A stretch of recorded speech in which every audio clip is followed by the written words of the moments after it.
moment the soul leaves the body, the atmosphere gets so intense and it seems almost tangible. It's just really profound. And to share in that moment with a person who is dying, to help them die consciously, is the most exquisite manifestation of service. It's an honor to have that role. I've always been drawn to death in a curious way. It's not something that scared me. We are raised in a culture that fears death and hides from it, but we experience it all the time. Can we actually accept it without trying to fix it? Can we lean into this mystery and allow it to unravel, or unravel us? Is there sacredness to the situation?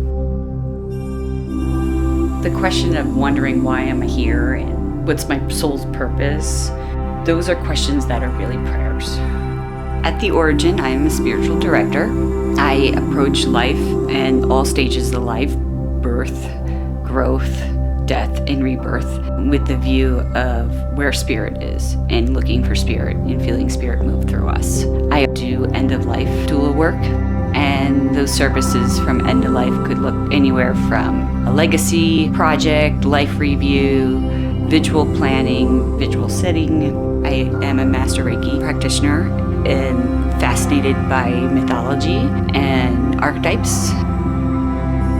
I like to think that ritual is a way for the mind to begin to wrestle with grief. I wish that people knew that grief has no finish line, that grief is part of our life, and unfortunately, some of us carry some significant grief.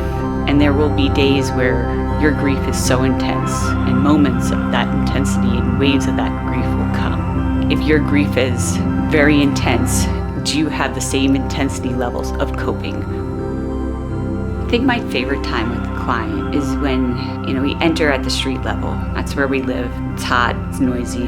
But once I take them inside themselves and I take them up to the top view where it's not noisy anymore. You don't see the dirt and grime of everyday life. You see the beauty of it.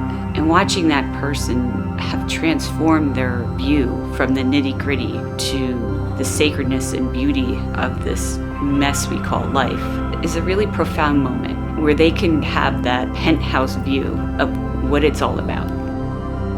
Our culture at large doesn't accept death as an option, so we don't typically make that internal drastic change that needs to be made until it's almost too late. When our priorities have changed and our values have changed, we are no longer consumed by the trivia, the things that are here today and gone tomorrow. We start to really give weight to what counts, and I think to die well means that you're living well.